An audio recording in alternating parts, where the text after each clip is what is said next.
লক্ষ্য করে দেখেন এইখানে আমার টন আছে মাত্র 0.01। তো আমি আরো কিছু টন বাইন্যান্স থেকে এই টন কিপারে এখন ট্রান্সফার করব। ট্রান্সফার করার জন্য আপনারা এখানে দেখবেন রিসিভ অ্যাড্রেস রয়েছে।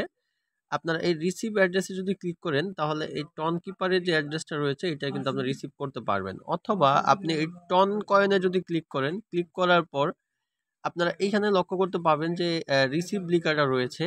আপনারা এইখানে যদি রিসিভে ক্লিক করেন তারপর আপনারা একটা লিঙ্ক পেয়ে যাবেন। এই যে লিঙ্কটা আপনার নিচে চলে আসছে এটাকে যদি আপনি কপি বাটনে ক্লিক করেন তাহলে কিন্তু কপি হয়ে যাবে। আর টন কিপারে টন রিচার্জ করার কারণ হচ্ছে আমরা যারা এয়ারড্রপে কাজ করি তারা এই টন কিপারটা কিন্তু বিভিন্ন এয়ারড্রপে আমাদের কানেক্ট করতে হয়, যে কারণে এই টন কিপারের মধ্যে কিন্তু আমাদের গ্যাস ফি এর জন্য কিছু টন কিন্তু মাস্ট কিন্তু প্রয়োজন। তাই আমরা এখানে এখন যে কাজটা করব, চলে যাব সরাসরি বাইন্যান্সে, কারণ আমরা ইতিমধ্যে কিন্তু টন কিন্তু আমরা টনের অ্যাড্রেসটা কপি করে নিয়েছি। তো চলে আসলাম বাইন্যান্সে। বাইন্যান্সে আসার পর আমরা যে জিনিসটা লক্ষ্য করবেন, আমরা সর্বদাই বিষয় লক্ষ্য করবেন যে আপনার যে টনটা, এই টনটা আপনার স্পট ওয়ালেটে আছে কিনা। স্পট ওয়ালেটে থাকার পর আপনি টনের উপর একটি ক্লিক করে দিবেন। ক্লিক করে দেওয়ার পর দেখেন এখানে আমার টনের যে ওয়ালেটটা আছে এই ওয়ালেটটা কিন্তু এখানে শো করতেছে, দেখাচ্ছে যে আমার টনের কত ওয়ালেট কিন্তু আছে। লক্ষ্য করে দেখুন প্রায় 2 টনের উপরে কিন্তু আছে, যেটা আমি ট্রান্সফার করার জন্য আমি নিয়েছি। তো টনে ক্লিক করার পর নিচের দিকে আপনারা দেখবেন যে লেখা রয়েছে হচ্ছে আপনার উইথড্র লেখা রয়েছে। আপনি এই ট্রনের এই জায়গায় উইথড্রতে একটা ক্লিক করে দিবেন। ক্লিক করে দেওয়ার পর নিচে দেখবেন 2টা অ্যাড্রেস আছে, যারা বাইন্যান্সে নতুন বিষয়টা বুঝবেন। একটা হচ্ছে ক্রিপ্টো নেটওয়ার্ক আর একটা হচ্ছে ইমেল, ফোন বা আইডি। তো আমরা তো ক্রিপ্টো নেটওয়ার্কে পাঠাচ্ছি, তাহলে আমরা এখানে ক্রিপ্টো নেটওয়ার্কে একটা ক্লিক করে দিব। ক্লিক করে দেওয়ার পর উপরে আমরা যে অ্যাড্রেসটা কপি করেছিলাম অ্যাড্রেসটা দিব, দেওয়ার পরে নেটওয়ার্ক টন কয়েনই থাকবে। তারপর এখানে মিনিমাম বলতেছে যে $1 মিনিমাম টন আমরা পাঠাইতে পারবো।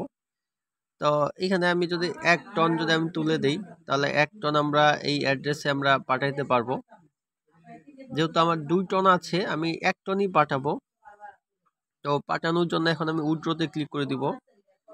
উইথড্রতে ক্লিক করার পর এখানে দেখেন সাবমিট লেখা রয়েছে, সাবমিট একটা ক্লিক করে দিব। ক্লিক করার পর এখানে কনফার্ম লেখা রয়েছে, কনফার্ম একটা ক্লিক করে দেবো। এখানে $1 কিন্তু যাবে না, 0.02 গ্যাস ফি কেটে নিবে এবং বাকিটা যাবে। তো এখানে আমার 5 কি চাচ্ছে, আপনাদের একটি সিকিউরিটি কি কিন্তু চাইবে। তো আপনারা ওই প্যাটার্ন বা সিকিউরিটি কি যেটা থাকে আপনারা ফোন থেকে এটা দিয়ে দিবেন। দেওয়ার পর অলরেডি দেখেন আমার উইথড্রয়াল প্রসেসিং 1 টন আপনারা দেখতে পাচ্ছেন। তো অল্প কিছুক্ষণের মধ্যে আমরা টন কিপারে কিন্তু 1 মিনিটের মধ্যে সেটা প্রসেসিং হয়ে চলে যাবে। আমরা চলে যাচ্ছি টন কিপারে। এখনো আসে নাই, আমরা এখানে একটু অপেক্ষা করব। আমরা জানি যে 1 মিনিট সময় নেয় প্রসেসিং এ। লক্ষ্য করে দেখুন আমার 1 মিনিট সময় কিন্তু লাগে নাই, এর মধ্যে কিন্তু টনটুকু চলে আসছে। দেখেন এই যে 0.98, মানে 1 টন পাঠিয়েছিলাম, কিছু গ্যাস ফি কাটার পরে 0.98 রয়েছে। এই 0.98 দিয়ে মূলত আমি কাজগুলো কমপ্লিট করতে পারবো। অনেকগুলো জায়গায় আমি গ্যাস ফি দিয়ে কাজটা কমপ্লিট করতে পারবো। আশা করছি আপনারা বুঝতে পেরেছেন যে কিভাবে বাইন্যান্স থেকে আপনারা টন কিপারের মধ্যে নিয়ে আসবেন। ধন্যবাদ। আর আরেকটা বিষয় আমি আপনাদেরকে দেখিয়ে দিচ্ছি। এই জায়গায় ধরেন আপনার বাইন্যান্সের টন নাই, একটা কথা বুঝেন, ধরেন আপনার বাইন্যান্সের টন নাই, আমার কাছে কিন্তু একটু পূর্বে টন ছিল না, কিন্তু আপনার কাছে মনে করেন যে ইউএসডিটি আছে। লক্ষ্য করে দেখুন আপনার কাছে ইউএসডিটি বা বিএনবি আপনার কাছে আছে কিন্তু টন নাই। তখন আপনি যে কাজটা করবেন, আপনি হোম অপশনে চলে যাবেন। হোম অপশনে চলে যাওয়ার পর উপরে দেখবেন যে সার্চ বার রয়েছে, বা এই যে এই জায়গাটা দিকে একটু লক্ষ্য করেন, এইখানে আপনি একটি ক্লিক করে দিবেন। এখানে ক্লিক করার পর আপনি কনভার্ট লিখে সার্চ করবেন। কনভার্ট আসার পরে আপনি আপনার যেই কারেন্সিতে ডলারটুকু থাকবে, আশা করছি এই বিষয়গুলো আপনারা বুঝেন।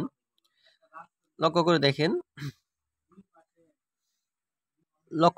দেখেন, আপনার যেই কারেন্সিতে ডলারটা থাকবে, ধরুন সাপোজ এখানে ডক সিলেক্ট করা আছে, আপনি এইখানে ধরেন আপনার কাছে যে কারেন্সিতে ডলার আছে, মনে করেন বিএনবি তে ডলার আছে, আপনি এটা বিএনবি সিলেক্ট করে দিবেন, বা ইউএসডি থাকলে ইউএসডি। তারপরে আপনি এখানে 2 তে এসে যে কাজটা করবেন, এখানে টন সিলেক্ট করে দিবেন। সিলেক্ট করে দেওয়ার পরে এখানে আপনি যত প্রয়োজন এখানে আপনি অ্যামাউন্টটা তুলবেন। হ্যাঁ, ইউএসডি থাকলে ইউএসডি তুলবেন, তোলার পর নিচে কত টন দেখাবে। যদি 2 টন নিতে চান 2 টন, 1 টন নিলে 1 টন। তারপর আপনি যদি এখানে ট্রেড অপশনে ক্লিক করে কনফার্ম দেন, তাহলে কিন্তু আপনার এই বিএনবি থেকে এখন টন হয়ে যাবে, বা ইউএসডিটি থাকলে ইউএসডিটি থেকে আপনার টন এভাবে কনভার্ট করে নিতে পারেন, করে তারপর আপনার টন কিপারে ট্রান্সফার করে ফেলতে পারেন। আশা করছি বিষয়টা সম্পূর্ণ ক্লিয়ার আপনাদের।